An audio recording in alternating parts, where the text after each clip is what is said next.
Este é mais um momento para explicação da palavra de Deus.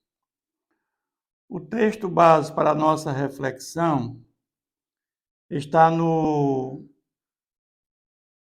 Evangelho de João, capítulo 11. E o tema central que consideramos nesse capítulo é: Jesus mostrou seu poder divino sobre a vida e a morte. O capítulo começa dizendo que Lázaro estava enfermo. Lázaro, Marta e Maria eram amigos de Jesus. Jesus sempre que ia para Jerusalém, passava em Betânia, era o local que esses três moravam. Jesus se hospedava na casa deles, né? Mas Maria manda avisar que Lázaro estava enfermo. E ao receber esta notícia, Jesus faz uma colocação para os apóstolos dizendo que esta enfermidade não era para a morte, sim para a glória de Deus, a fim de que o Filho de Deus seja glorificado. Mas quando soube que Lázaro estava doente, ele se demorou naquele lugar onde ele estava. E os seus discípulos retrucaram Jesus, porque Jesus disse que ia visitar Lázaro. Mas Jesus tinha acabado de sair da Judéia e sendo perseguido. Eles tinham medo de morrer. Eles aconselham Jesus a não voltar para a Judéia. Mas Jesus diz: nós vamos voltar outra vez para lá. E eles perguntam, né? Jesus fala que ele adormeceu, e eles não entendem, e Jesus fala claramente: Lázaro morreu. Mas quando Jesus está chegando, já encontrou Lázaro sepultado há 4 dias. Por que Jesus demorou? Porque, na realidade, para ter a certeza que uma pessoa estava morta, ela tinha que estar sepultada pelo menos 4 dias. Porque existem alguns fenômenos, como catalepsia, que a pessoa pode não estar morta e ela acordar. Mas depois de 4 dias, não tem a menor chance dessa pessoa estar viva. E Jesus chegando, tinha muitos judeus no local que foram para consolar a família, Maria e Marta, né? E quando Jesus chega, Marta sai ao encontro de Jesus. E ela diz: Senhor, se estivesse aqui, o meu irmão não teria morrido. Por que ela fala isso? Porque ela sabia. Jesus tinha efetuado várias curas de pessoas doentes, curado cegos, aleijados, leprosos. E Jesus também tinha curado o seu irmão daquela doença que o levou a óbito. Mas agora eu vejo que tudo que pedires a Deus, Deus tu concederá. E Jesus disse que teu irmão há de ressurgir dos mortos. Ela entendia que Jesus estava falando de ressurgir no último dia do juízo final. Ela cria que um dia haveria um juízo final. Mas Jesus disse para Marta: eu sou a ressurreição e a vida. Quem crê em mim, ainda que morra, viverá. Jesus está dizendo que aqueles que creem em Jesus, aqueles que creem no Senhor Jesus, eles não morrerão, mas terão a vida eterna. Há uma continuidade de vida para os que creem em Jesus. A morte, ela atinge aqueles que não creem em Jesus, porque terão a morte eterna. Mas, diferentemente dos que creem em Jesus, terão uma continuidade de vida. E ela diz: Senhor, eu creio que tu és o Cristo, o Filho de Deus, que deveria vir ao mundo. Ela tinha essa crença em Jesus.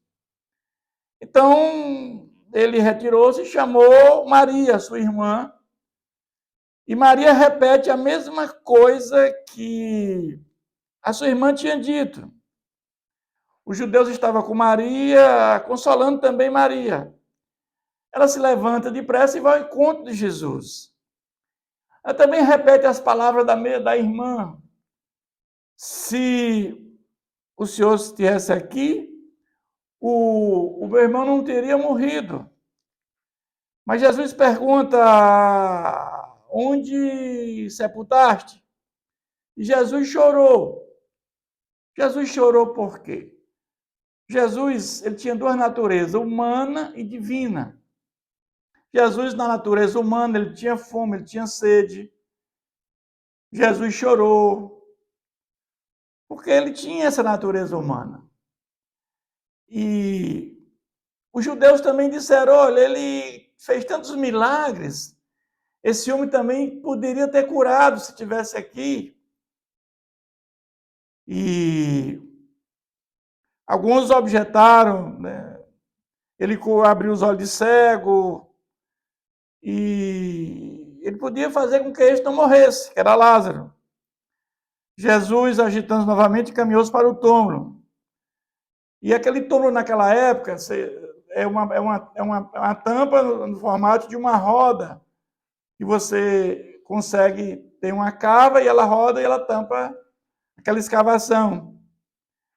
E Marta, ela até retruca, porque já faziam 4 dias e cheirava mal, né? Ela não tinha a menor ideia o que Jesus ia fazer. O que Jesus ia fazer naquele momento? Não tinha ideia. Jesus manda tirar a pedra. Por que Jesus mandou tirar a pedra? Porque Jesus, ele tinha o poder sobre a vida e a morte. Jesus, ele, na realidade, ele mostrou seu poder divino sobre a vida e a morte. Jesus, ele podia ressuscitar. Só ele podia fazer isso. Mas tirar a pedra cabia ao homem. É como a nossa salvação. Tem a parte de Deus e tem a parte do homem. A parte de Deus é a regeneração, é receber, é o Espírito de Deus que está no nosso espírito humano. É a obra do Espírito Santo.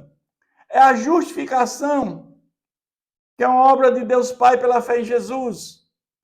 Mas para que a gente receba a justificação e ser adotado como filho de Deus, nós precisamos ter fé e nos arrependermos. E a fé do homem, o arrependimento é do homem. Deus não se arrepende por nós e nem tem fé por nós. Então Jesus, ele fala tirar a pedra porque cabia ao homem tirar a pedra. Agora, ressuscitar Lázaro, cabia somente a Jesus. E respondeu Jesus, não te disse que se queres revelar a glória de Deus? Jesus realizou vários milagres. Esses milagres de Jesus tinham um objetivo maior. Que Jesus era o Messias prometido, o Messias que viria. E eles não creram em Jesus. E os milagres de Jesus, todos eles, era no sentido de afirmar que Jesus era o Messias prometido, o Messias que viria para dizer da verdade do que estava no Antigo Testamento, que todos aqueles, aquilo que tinha no Velho Testamento apontando para Messias, estava na figura de Jesus. E Jesus, ele, levantando os olhos para o céu, dá graças ao Pai, e ele diz, Lázaro, sai, vem para fora. E Lázaro ressuscitou. E muitos daqueles judeus que estavam ali creram em Jesus. Creram que ele era, né, o Messias, o Cristo. Mas esse assunto é levado aos sacerdotes, aos fariseus, até o Sinédrio. E esses sinais que Jesus operava deixaram eles muito enfurecidos. Porque se deixarmos isso assim, virão os romanos e nos atacarão, destruirão até a cidade de Jerusalém, o nosso templo. E Caifás, que era o sumo sacerdote na época de Jesus, ficou apreensivo. É preciso que morra um, né, para que não percamos tudo. Esse era o medo de Caifás. E ele diz, nem considerais que não se convém que morra um só homem pelo povo, e que não venha perecer toda a nação. Evidentemente que ele é usado, né? Isso não é dele mesmo. E sendo sumo sacerdote naquele ano, profetizou que Jesus estava para morrer pela nação. E desde esse dia, já preocupado com o que Jesus estava fazendo, e com aquilo que poderia acontecer a eles, porque eles primavam pelaquela parte material. Os saduceus, que eram normalmente o sumo sacerdote, os fariseus eram aqueles que tinham conhecimento da lei, mas os saduceus tinham o poder político. E desde aquele dia eles agora armaram um plano para tirar a vida de Jesus, para matá-lo.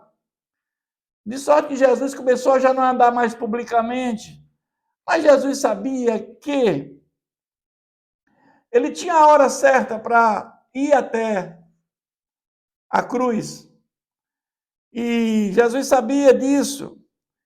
E estava próximo à Páscoa, e muitos daqueles judeus foram até Jerusalém para a Páscoa. E lá procuraram Jesus, né? Porque sabiam que Jesus ia para a Páscoa. E eles encontraram Jesus, eles estando lá no templo, diziam uns aos outros, que vos parece, não virá ele à festa? E os principais sacerdotes e fariseus tinham dado ordem para, se alguém soubesse onde estava, denunciá-lo e prender Jesus. Então, esse texto mostra claramente, Jesus mostrou seu poder divino sobre a vida e a morte. Jesus nos deixa claro aqui que quando morremos com Cristo Jesus, há uma continuidade de vida. Como muitos dizem, tudo acaba aqui. Não. Quem crê em Jesus tem continuidade de vida. A nossa alma, ela vai para o seio de Abraão. Ela vai para o paraíso, aguardando a segunda vinda de Jesus, para num corpo glorificado, essa alma junto com esse corpo. A ressurreição na segunda vinda de Jesus será do corpo. Estará com Jesus por toda a eternidade. Todos os que se salvaram estarão com Jesus por toda a eternidade. Isso é um texto muito rico, que nos dá a certeza desse encontro um dia com Jesus, lá na eternidade. Que Deus continue nos abençoando.